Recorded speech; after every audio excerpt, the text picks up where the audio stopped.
Olá, a semana no Legislativo foi marcada pela instalação da CPI da CEE Equatorial. A comissão vai averiguar o serviço prestado pela empresa na capital gaúcha. Na primeira reunião foram definidas a vice-presidência e a relatoria. Também já foram aprovadas convocações. Os trabalhos ocorrerão nas quintas-feiras, às 10 da manhã, com transmissão da TV Câmara. O papel da Câmara Municipal é fiscalizar o serviço da nossa cidade e esse serviço é um serviço falho. E não é referente ao evento de janeiro que nós vivemos. É uma sequência de eventos que tem muitos problemas e que a cada evento a gente tem um problema maior, mais tempo as pessoas ficam desassistidas. E qual é o reflexo disso? A falta de funcionários da Equatorial, a capacitação desses profissionais, porque eles precisaram trazer de fora equipes para poder atender a nossa população durante esse último evento. Nós temos a questão das comunidades que estão aqui hoje, algumas comunidades que se fizeram presentes para nos mostrar as contas abusivas, né? Uma casa de, às vezes, 2x3 de madeira, que tem um bico de luz e um chuveiro e está sendo cobrado 500, 600 reais de luz.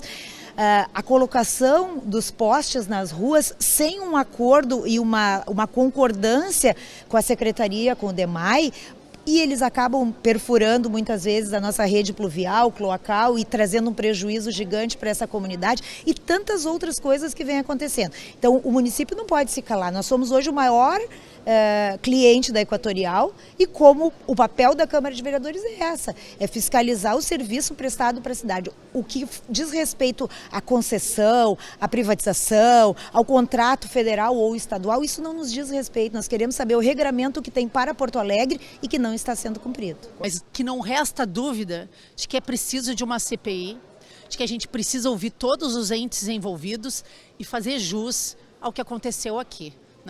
Eu mesma passei mais de 6 dias sem luz, não é de hoje, mesmo antes da questão da crise que deu nesse cataclisma, as perdas de luz são recorrentes, eu tive vários eletrodomésticos queimados em casa, entrei com pedido na CEE e não tive resposta, ou seja, é uma série de desrespeitos que foram feitos com a população, que culminou com a catástrofe climática, mas que já vinham acontecendo, como respostas automáticas, robôs respondendo para a população.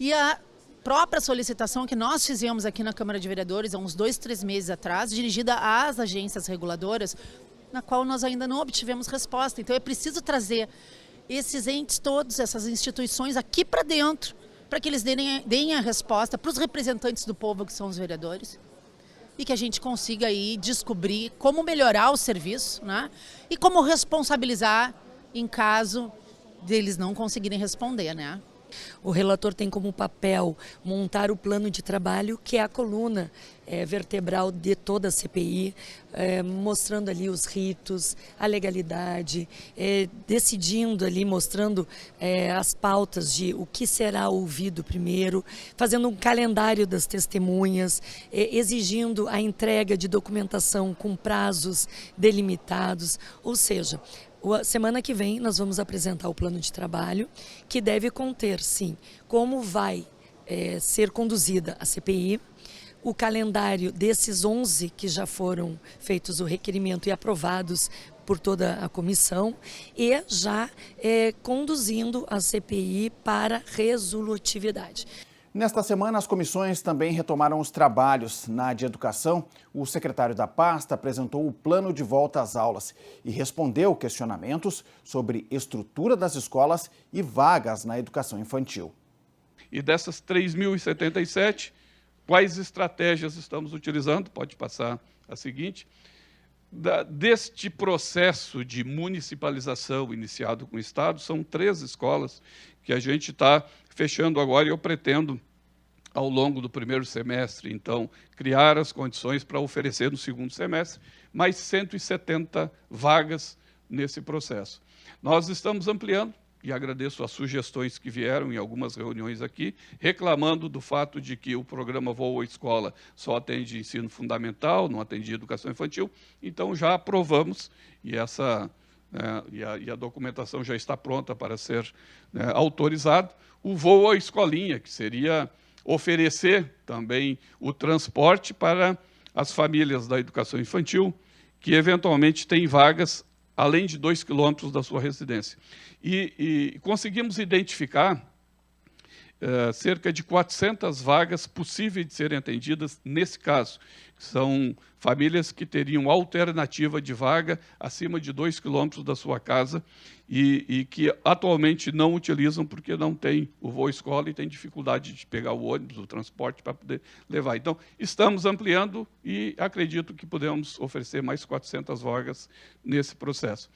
E pretendemos comprar mais 1.000 vagas da rede privada. Aqui nos parece que há uma contradição entre a vida real e a projeção que a SMED faz em relação ao que acontece, o que deixou de acontecer e como vai acontecer no próximo período. A impressão que a gente tem é que vai terminar 2025 com tudo resolvido, secretário. E eu torço para que isso aconteça. Não sou da turma do torcer contra, né? Mas como a gente conhece a vida real, como a gente conhece a situação da rede municipal, da demanda dos alunos e das famílias que nós atendemos, a gente sabe, inclusive, que, do ponto de vista deste governo, legitimamente eleito pelo voto da maioria dos porto-alegrenses, a gente sabe quais são as diretrizes que este governo tem apontado e tem executado no último período. E, com certeza, essa é a primeira de muitas para que a gente possa fazer o que a gente está aqui, de fato, para fazer, dando respostas para a sociedade. Então, nós não temos aqui partido. Nosso partido aqui é a população, é a cidade de Porto Alegre. Na Comissão de Urbanização, a necessidade de atualização do plano de contingência para fenômenos climáticos reuniu parlamentares, prefeitura e comunidade. Porto Alegre hoje vive uma situação muito complicada. A cada chuva que dá, tem os alagamentos. A cada chuva que dá, a gente não consegue transitar na cidade. Isto a gente precisa de um planejamento. Então, colocando isso aqui para a administração popular, ela precisa, para a administração, ela precisa se organizar para tal, né? Então, isso não está acontecendo. A gente percebe que estamos apagando incêndio, né? Desculpa aí mas é isso. Acontecem as situações e daí todo mundo corre. A gente precisa ter um planejamento na cidade. Mas Porto Alegre possui um plano de contingência, ele foi aprovado no meio do ano passado, como um primeiro plano em 250 anos. Nunca antes havia sido editado um plano de contingência para a cidade de Porto Alegre. Esse plano, sim, precisa ser revisto. E nessa primeira edição, nós contemplamos os serviços públicos. Nós trouxemos todas as problemáticas que a cidade tem, no que se refere a risco de desastres, muito focado na questão hidrológica e na questão geológica, né? Então, inundações, enchentes, enxurradas, deslizamentos de terras e assemelhados, e como os órgãos públicos devem se comportar antes, durante e depois a cada um desses eventos que ali estão listados. Eu acho que nos permitiu, nesse momento inicial de pontapé dos debates que nós queremos desdobrar ao longo do ano aqui na comissão, é a gente pensar primeiro uma audiência pública que possa ser uma oportunidade específica para a população participar da atualização do plano de contingência que Porto Alegre tem para enfrentar os eventos climáticos. O primeiro plano foi criado na nossa cidade em 2022 e precisa ser atualizado, e nós reivindicamos que tenha participação popular e social num momento como esse, e nós saímos daqui com a constituição de um GT, composto por vereadores e também por aqueles que participaram da reunião de hoje, para a gente sistematizar um conjunto de sugestões ao Executivo e que também nós possamos, enquanto vereadores, atuar na fiscalização a partir de tudo que foi trazido aqui, contribuições muito importantes. A Comissão de Direitos Humanos visitou nesta semana a comunidade indígena no Morro Santana. As famílias Choclã e Caigangue querem a garantia de permanência no local e melhorias na infraestrutura. Quando soube que esse ia ser mais outra desmata, eu disse não, essa vez eu não vou deixar. Vamos entrar, que ali é território nosso, aqui nosso tataravô andou, e é aqui que eu vou permanecer com meus netos.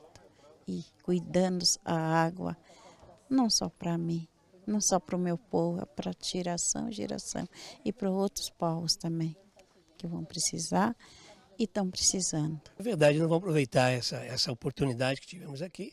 Estava o DEMAB junto conosco, estava a Secretaria, estava a SMED junto com a gente, e também o Desenvolvimento Social. E vamos levar, agora depois que nós abordamos o assunto, pegamos tudo aquilo que a comunidade precisa e vamos levar para a FUNAI.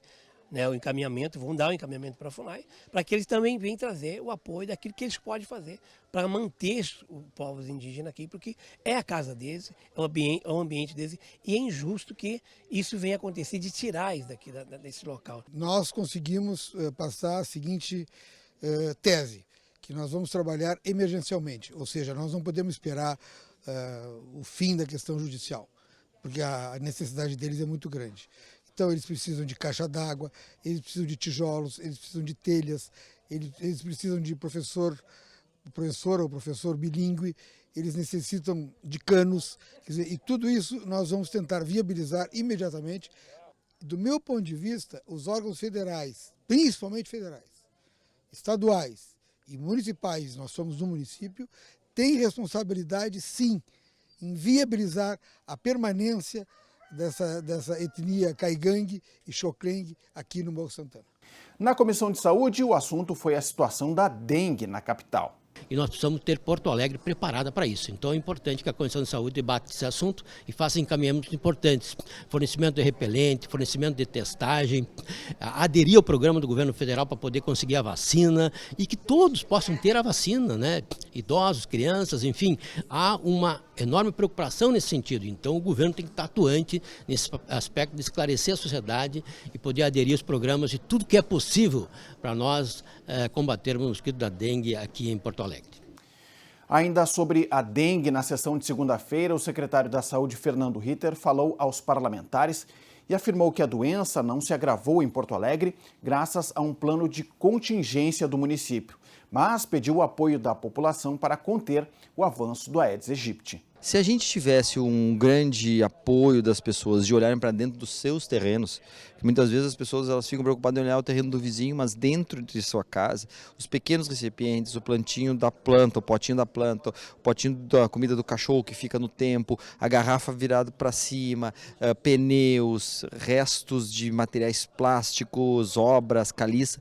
Se as pessoas olhassem isso, eu tenho certeza que nós teríamos hoje uma condição muito mais controlada de mosquito, porque lembre que o ovo colocado ele pode perdurar em mais de 600 dias, independente da temperatura, de 0 a 40 graus ele vai resistir. O mosquito ele não resiste tanto e quando chove e entra uma quantidade de água suficiente naquele casulo que está o ovo, ele pode eclodir, formar a larva e a larva virar um mosquito e a cada 7 dias nós temos um ciclo novo de mosquito na cidade. Acompanhe outras notícias do Legislativo em nossos telejornais e no site da Câmara de Vereadores de Porto Alegre. Acesse também as redes sociais da TV Câmara.